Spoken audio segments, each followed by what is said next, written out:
Hi guys, welcome back to the channel. In today's video I've decided I want to touch on method and application of training. And again, another very important topic because the reality of it is that you should be beating your personal bests every couple of weeks or so. The same comment for improvement can be applied for in-game rank too. So the reasons in this video are to emphasize training efficiency and what is keeping you hard stuck from climbing over your walls. Of course, the further you take your training, the taller that wall becomes, and it might take a little more time to break through, but that's what we're here to discuss. Now, for the tournament, in the last video we mentioned about setting up an Apex game, and I've decided I'm just going to go ahead with that, and I've set the date as the 9th of July. If you didn't catch the video, unfortunately I did not get a response off EA about hosting a match on their servers, so we will be going ahead and using the R5 Reloaded client for this. All details can be found in the Discord channel, which is where you'll need to be to join in on this tournament. So that will include match format, how many matches, point system, and so on. So yeah, if you want to join, below this video will be a link to join the Discord server, and from there just check out the details. I will probably go for a cash prize event this time, so I've decided that first place will get £150, second place will get £100, and third place will get £50. A mean prize will be going for last place as a commiseration bonus, and they will receive Discord Nitro for 1 month. That's all for the tournament, and hopefully we can set up more of these types of events in the future, so of course if you have any suggestions then please let me know. Firstly, when we talk about improvement, we have to take a look at the improvement mechanism itself and what happens. When we play a game or start an aim training task, and I've mentioned this before, but all these things do is benchmark your current skill. It's you who improves, and that involves change. So the game or the aim training task itself only provides an environment for you to test a set of required skills. It was even confirmed by an AimLab creator when the game first launched that the tasks weren't designed to help you improve, and that creator is correct. What happens when you play a game or an aim trainer? You get given a result of your actions per run, round, match, or from any individual interaction really, and how you respond and pick up on this information is completely individual to each person. Improvement stems from a combination of how you individually perceive the information and what you do as a result of that. So to make sense of this improvement process, we first need to take a look into natural learning, and we're going back to our gaming roots. When a player is completely new to gaming in general, they have a heavy bias towards improvement anyway, because they realize the result of the bulk of their actions is failure. They have no habits built up and they are basically a sponge ready to soak up the experience. Eventually, natural learning hits a cutoff point when a player complacency is reached that a bulk of their actions is now successful, again by their own judgment, and this forms a baseline skill for the player. This baseline skill is the product of the synapses they've built to reproduce the actions they did, and these connect to the muscle memories they've built up, which contain all the habits. Once we've built up our own individual set way of doing something, it becomes very difficult to change. Our cup is now full, and between each and every one of us, we'd all be rated very differently in how we perform. People say that natural learning is a subconscious process, and I disagree with that because improvement, in my opinion, with regards to aiming, is always an active, conscious thought. For example, I missed that shot or I shouldn't have made that play. The tricky part improvement is that change element and challenging the comfortability or the set way you have built up of doing particular things.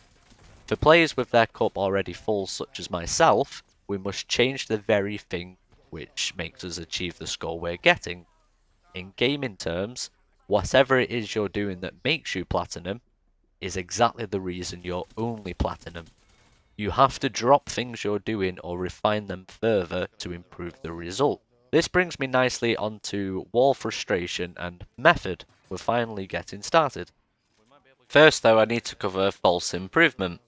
A player that continues to play a game or repeatedly play tasks without attempting a change doesn't actually improve. What happens is that they process so much data or play that much that eventually they will hit a good run or a good match, and for aim training this means that they will hit a higher speed run but also remain very accurate, giving themselves a new personal best. It's more like a time will tell type of thing. The underlying skill was actually already there, it's just again that the person played so much that the execution just happened. This stands for people that hit personal bests but can't seem to get close to it again. You have to refer to this improvement process. In a game sense, this can be going into a match and you're just popping off. For the really bad things that you've built up, it's easy to spot and identify these and start actively making changes towards them. The resulting change can be extremely rewarding for such minimal effort. This can be fixing aiming in a certain direction or just by not making a bad play in game. And then all of a sudden, or in a short space of time, you feel and notice the improvement. It's more when you challenge semi-precise interactions that the frustration begins, because a lot of work has been spent getting your output to that level already, or what's more specifically is what you're comfortable doing. To reshape memory into something new and consistent is not an easy job. You must perform the new interaction consistently and successfully for it to replace. In aim training, we see this where players exhibit a higher speed for a little while and then they slow back down again, reverting their progress or falling down the wall as I call it. Now it should hopefully make a little more sense about the cup being full, and inside that cup is what you're comfortable doing already, and it drags you back, and it can be extremely hard to replace as we've already mentioned. So now we look into two areas to continue our improvement, and we know one of them already is emptying our cup by force, and we do that by using a sensitivity randomizer or with raw acceleration, as this forces us to relearn. There are issues with people still clinging on and aiming how they would with their old sensitivity, and that's also part of improvement. You have to respond to the results of your actions, but more about this will be covered in the raw acceleration videos. The side we're more focused on here is breaking the wall in general by reshaping memory, and the very first step is to repeat or fathom exactly what it is you want to do. If it's 2 kills per second in 6 shot, just pick 2 targets. Go click click, it shouldn't be too hard to judge 2 in 1 second. If you miss, you have something to work towards and make a new comfortability out of the success. That's of course very bluntly said, it's just so you get the idea. The point is that improvement is actually chunked. No one expects you to just get it. You've watched Radiants play, you've seen high score runs, so take the small wins. The second step, once you've made those small chunks comfortable, you broaden out. Start to hit 3 targets at 500 milliseconds. Then over time, all of a sudden, this new habit you're creating becomes your new baseline. Again, this is forced like emptying the cup method, but essentially the whole process is testing and experimentation anyway, until we get the desired results. So it's always forced.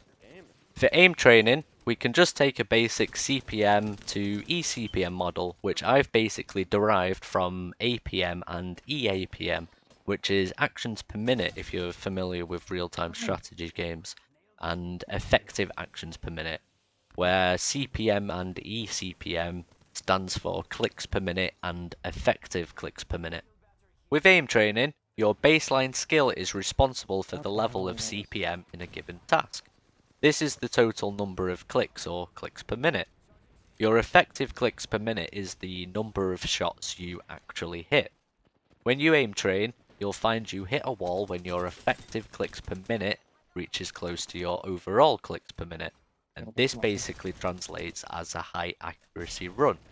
The problem here is that this is the product of your baseline skill already, is the high accuracy is a good enough argument that you can perform at this level consistently.